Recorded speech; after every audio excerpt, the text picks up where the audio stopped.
Welcome, beautiful Paris Saint-Germain family. Everyone has been waiting for this video. It's my Paris Saint-Germain X Arsenal Combined 11. We're obviously going to take in quality and form. Quality, maybe 70%? No, less. You know what? 50% quality, 50% form this season. Because, I mean, sometimes you can have a great player, but he's not having a great season. Obviously, it doesn't fit into the Combined 11. For the goalkeeping position is between David Raya and Gianluigi Donnarumma. And actually, shout out to David Raya. Whenever I've watched Arsenal, he's been looking good, and I would say top six goalkeeper this season in the world.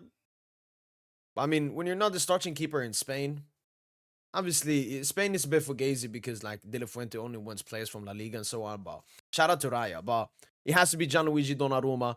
Obviously, being better than Raya for a very long time, and then has been absolutely huge for us in the knockouts this season. Like last season, it was really great in the beginning and in the league as well. It was insane.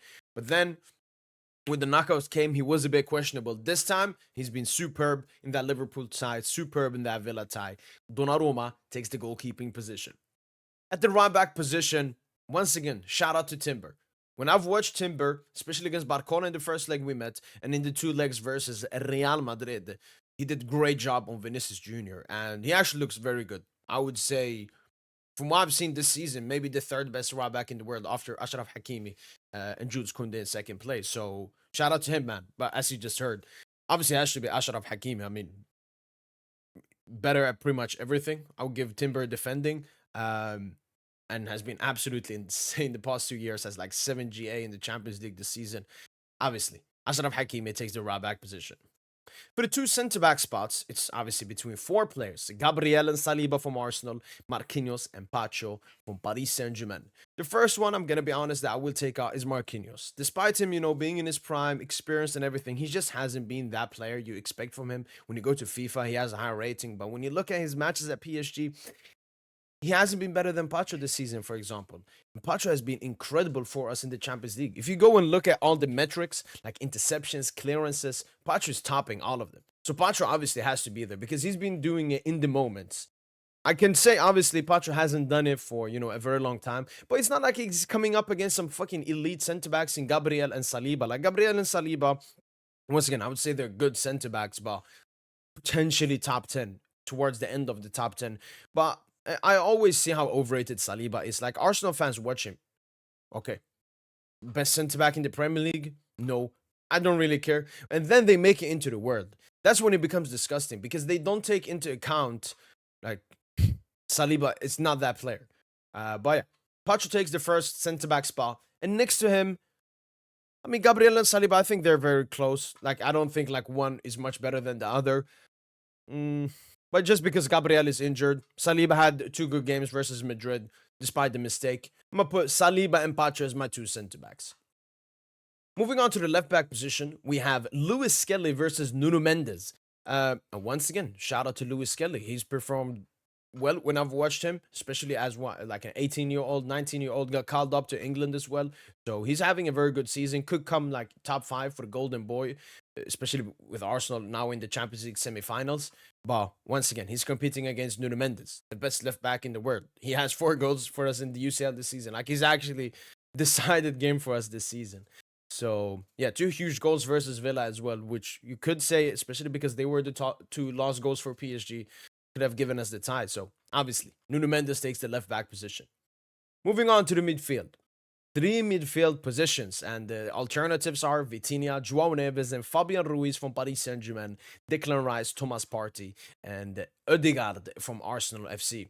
I think the first midfielder that comes in, Vitinha. I mean, he's been performing at such a high level since I would say the start of 2024, had a really great knockout stages last season, was in the Champions League team of the season, was really good in the Euros, and then obviously it has been huge for us in the knockout stages. 2 MVPs versus Brest, was probably the MVP in the Liverpool leg as well. Was really good in the first Aston Villa game, not so good at all in the second leg. But Vitinha obviously is the first man to go into this combined 11. Next to him, the first name that pops up in my head, is it Neves? Is it Fabian? Because it's going to be a complete Paris Saint-Germain midfield. Probably the only one from Arsenal, obviously, that puts in some competition is Declan Rice. He's been having a good season. I mean, he's a good player. Nah, it has to be. The only thing that could potentially edge it to Rice ahead of Fabian Ruiz is Fabian Ruiz wasn't that good in the beginning of the season. A bit similar to Paris Saint-Germain, but since 2025 started, like December, he's been performing really well, getting a lot of GA as well, which is crucial for the midfield position that he plays. But the player next to Vitinha has to be João Neves. I think João Neves has been, once again, spectacular for Paris Saint-Germain this season when you count in his first season at the club. High pressure, Paris Saint-Germain play really intensive football, going from Benfica to this and already performing that high, starting to play for Portugal as well. I think it has to be João Neves. And now we come, like Fabian, better player than Declan Rice. Declan Rice has had a better season than Fabian Ruiz.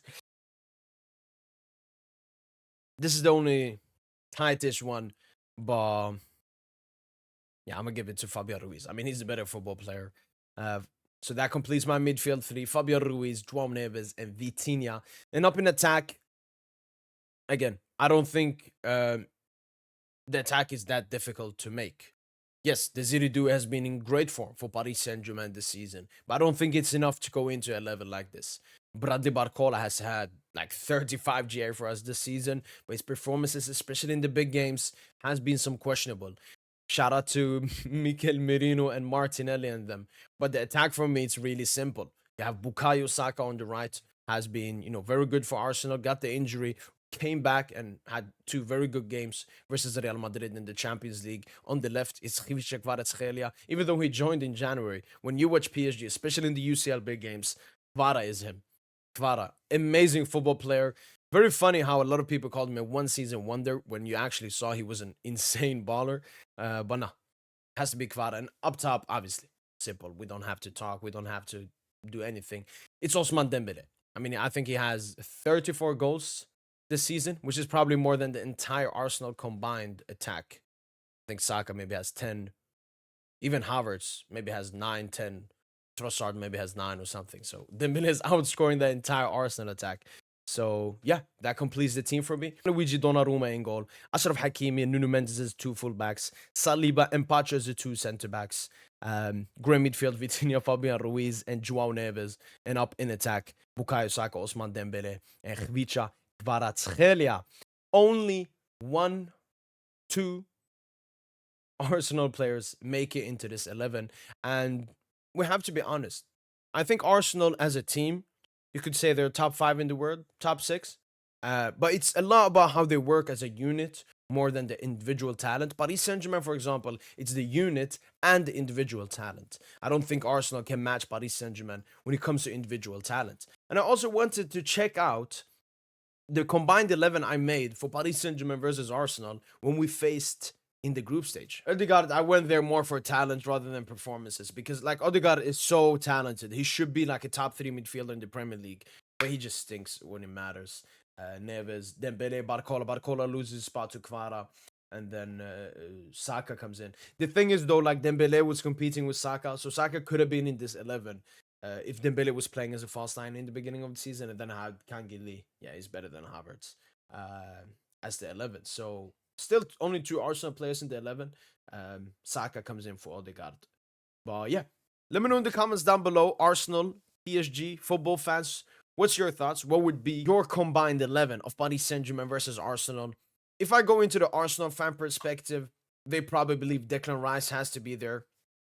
Yeah, if you want to put him there ahead of Fabian Ruiz, as I said, he wasn't the best for like 4 months after coming back from that insane Euro, but we have to add in the insane Euro he's had. Best player in that tournament. Who else from Arsenal? As I said, like Raya, Timber, good. Hakimi, Dona, level above. But I understand Arsenal fans thinking they're very good. Lewis Kelly, again, good, but Nuno, higher level. I can also understand if you guys want to put in Saliba, Gabriel as the 2 centre-backs. Can understand that. Yeah, that's about it. I mean, no one's going to go above Dembele, Barcola, Dembele and Kvara in attack. So, yeah. Hopefully, you guys have enjoyed this video. That's been it from my boy PSG, and as usual, allez, Paris.